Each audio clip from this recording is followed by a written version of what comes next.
Sziasztok! Az én nevem MaruTTV1, és a mai nap során a World of Warcraft botrányról fogunk beszélni, és igazából ennek a különböző szegmenseit és pontjait fogjuk részletesen átbeszélni különböző pontokban.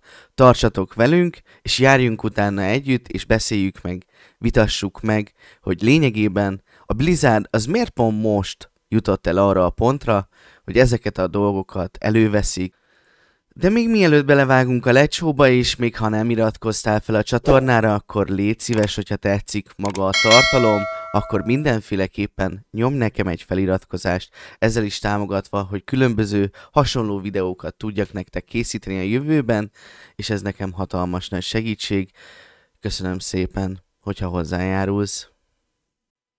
Először is az első pont, amivel érdemes kezdeni, ki az a Blizzard? Kezdjük az alapoknál. A Blizzard Entertainment az egyik legismertebb videójáték fejlesztő olyan címekkel, mint a Diablo, a Starcraft, az Overwatch, vagy például maga ott van a World of Warcraft. A WoW egyébként önmagában 2004-ben indult, a mai napig a világ egyik legismertebb MMO-ja.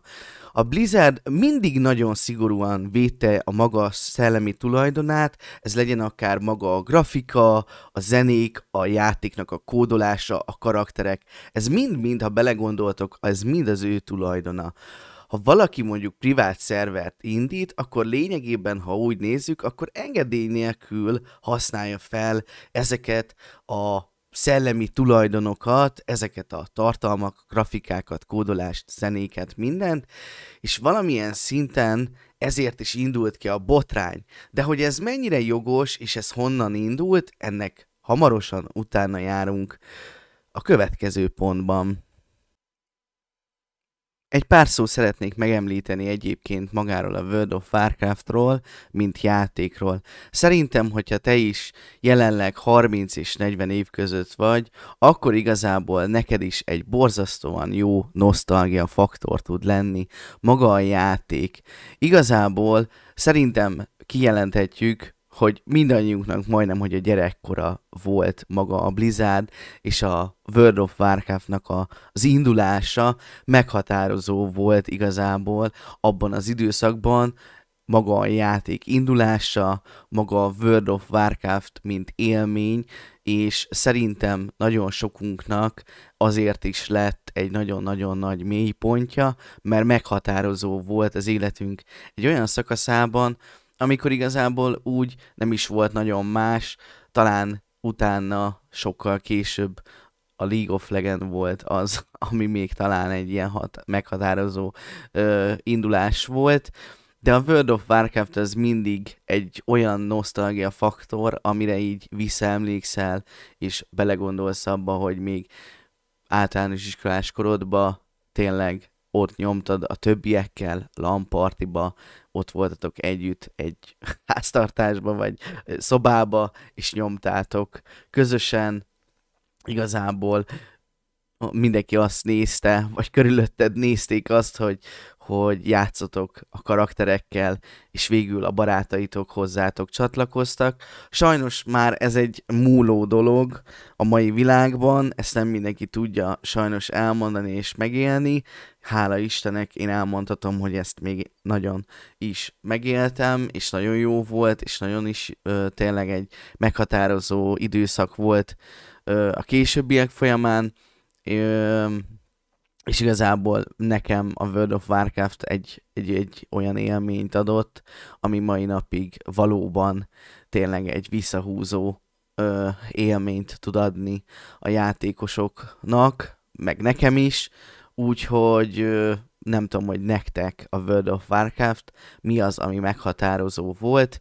Nekem igazából nem csak maga a kinézet, de nekem a legnagyobb inspiráció, vagy ami tényleg így, tudod, becsukod a szemedet, és nézel magad elé, nekem a zenék az, amit így tényleg meghallok, akárhol, akármikor, bármi, azonnal szinte ott találom magamat Evermoonba, vagy Azerothba, Stormwindben.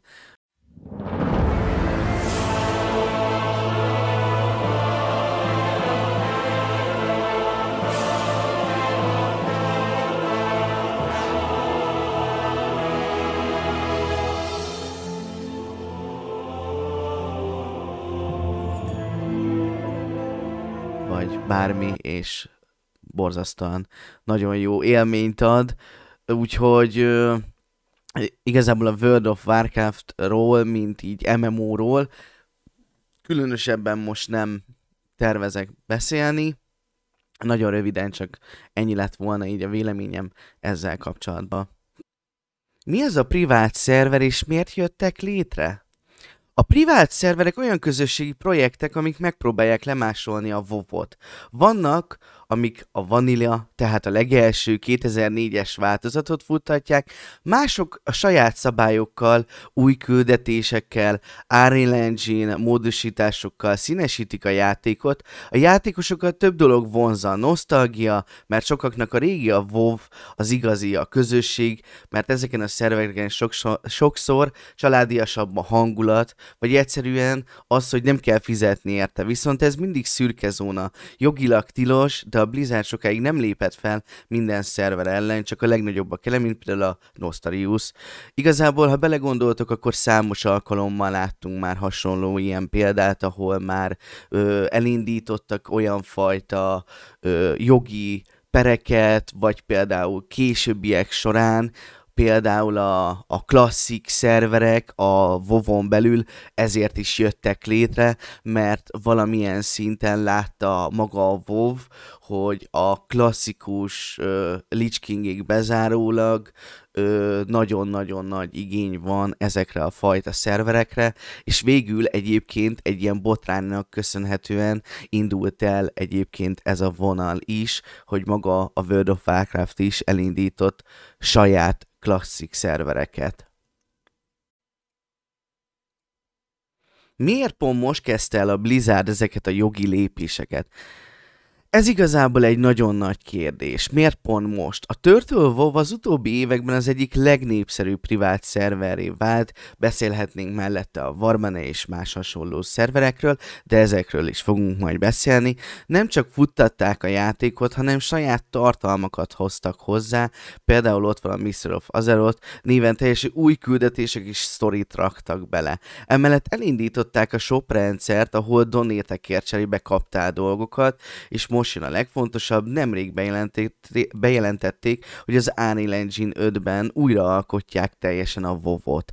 Ez már nem csak egy nosztalgia projekt, ez a Blizzard szemében konkrétan konkurencia. Lényegében, ha végig gondoljátok, akkor teljesen egy új játékot akarnak átírni, teljesen más grafikával, minden, és igen, meg tudom érteni. A Blizzard pedig olyankor olyan lépéseket tesz, ha egy privát szerver túlságosan nagyra nő, túl sok pénzt hoz, és túl sok figyelmet kap, akkor egyszerűen nem hagyhatják figyelmen kívül. Egyrészt azért sem, mert hogyha belegondoltok, akkor ez a Blizzard szemében ez úgy néz ki, hogy az a pénz, amit mondjuk a fizetett World of Warcraft-ba is bele tudnának tolni a játékosok, ahol majdnem 20 000 játékos van, akkor ez úgy van vele a Blizzard, hogy inkább akkor jogi lépéseket indít, csak azért, hogy utána ez reméli, hogy csökken annyira a játékos szám, hogy hozzá tudjon menni a Blizzardhoz inkább az a játékos tábor. De hát majd meglátjuk, hogy mi lesz ebből. A per részletei. A Blizzard jogi lépései főleg 3 dologra összpontosít. A szerzői jogsértés, a Turtle WoW a Blizzard kódokat, zenéket és grafikákat használ. A védjegysértés, hogy maga a World of Warcraft, mint minden hivatalos szimbólumot, az maga a Blizzardé, és hogy ezt is használják. Az üzleti károkozás, itt az alatt azt értik, hogy a donate rendszer, a shop, a reklámok, saját marketing, ezt mind-mind a Turtle WoW ezt úgymond sajátjaként reklámozza, úgy, hogy igazából magát a World of Warcraftot és a Blizzardnak a teljes jogi hátterét, elemeit, logóját és címét használja. Ez lényegében ez is úgymond megkárosítja az eredeti cégnek magát a jó hírét, hogyha így nézzük. Szóval igazából ezért is indult el maga ez a jogi probléma, főleg azért, hogy mekkorára nőtt maga ez az egész Turtle WoW. Igazából korábban is voltak már ehhez hasonló tanulságok. Ez nem az első alkalom. Például a Blizzard egy privát szervernek neki ment, ami az egyik legismertebb volt még annó 2016-ban, Nostarius néven, aminek olyan óriási volt a közössége, akkora volt a felháborodás, több százezer aláírás gyűlt össze, és a Blizzard lényegében elérte azt, hogy elindította végül a saját vanilla és klasszik szervereit, csak azért, mert annyira látták, hogy végül is egy privát szerver majdnem népszerűbbé vált, csak ezzel a klasszik vanilla vonallal, mint maga az hivatalos World of Warcraft. Szóval lényegében ez volt az egyik legismertebb olyan botrány, ami végül abba fulladt bele, hogy be kellett zárni azt a privát szervert, és végül maga a Blizzard elindította a saját klasszik szervereit még annó 2016-ban. Most kicsit beszéljünk arról, hogy mit jelent ez a játékosoknak, a közösségnek, beszélgessünk egy kicsit, hogy ez hová fajulhat, mi lehet belőle nagy valószínűséggel, és mire számíthatunk, akár az érintett többi World of Warcraft szerverről is akár. Ha Blizzard nyel, akkor a Turtle WoW nagy valószínűséggel le kell, hogy álljon, vagy önként, vagy jogi kényszerből.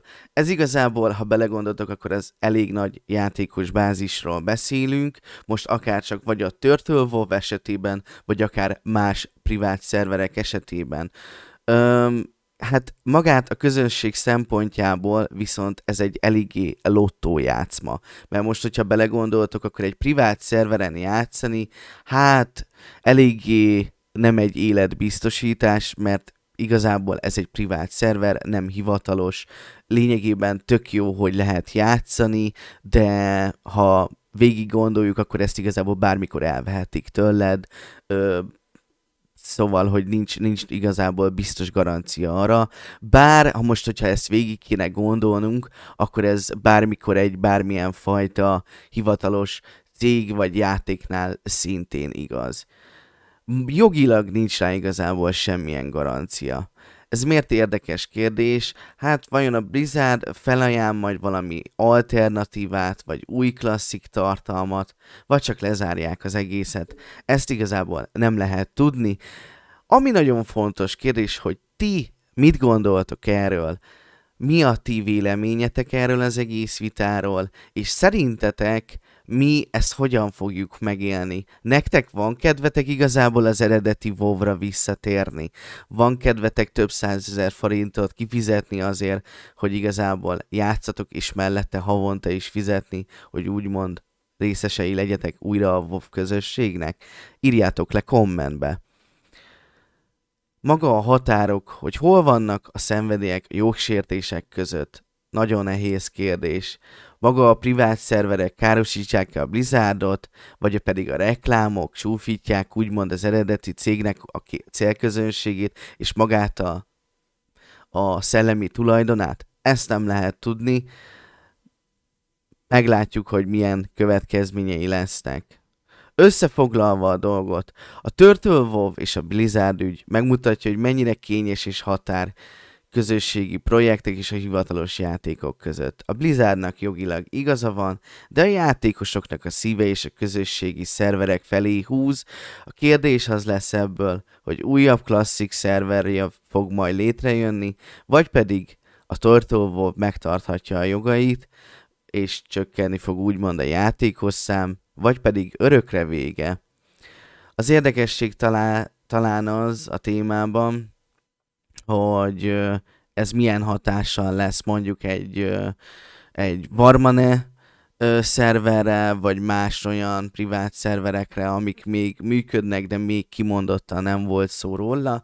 Bár a Blizzard már kiadta, hogy elkezdik felkeresni a privát szervereket, és többüknek leveleket fognak kiküldeni, hogy hagyják fel ezeket a működéseket, vagy különben jogi lépéseket fognak indítani. Úgyhogy remélem, hogy tetszett a videó, srácok, nagyon szépen köszönöm, hogy meghallgattatok. Remélem, hogy azért értékelitek majd az igyekezetet, és nyomjatok egy lájkot, iratkozzatok fel, és kommentben mindenféleképpen írjátok le, hogy kinek van igaza, a Blizzardnak, a rajongóknak, nektek mi a véleményetek, akár a tört WoW-okról, a szerverekről, mindenről. Beszélgessünk a komment szekcióban. Sziasztok!